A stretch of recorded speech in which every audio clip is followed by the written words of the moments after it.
Siya si Tech B. Yung batang namulat sa pinili niyang larangan, siya si Tech B. Kada sulat merong punto, talagang pinag-uusayan, siya si Tech B.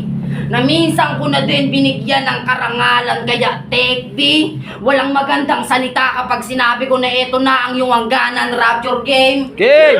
Hinamon ko to, puta ilag na ilag, minention pa si Ron, iba din. Sa paghahamon ko pa lang, umurong na bayag niyan, sino kaya sa inyo ni Ron yung badeng? Sabi niya mas okay kung Ron versus Dave. Di ba ang galing? Sanay naman akong makipag-threesome, ba't di ko na lang kaya kayo pagsabayin at real talk?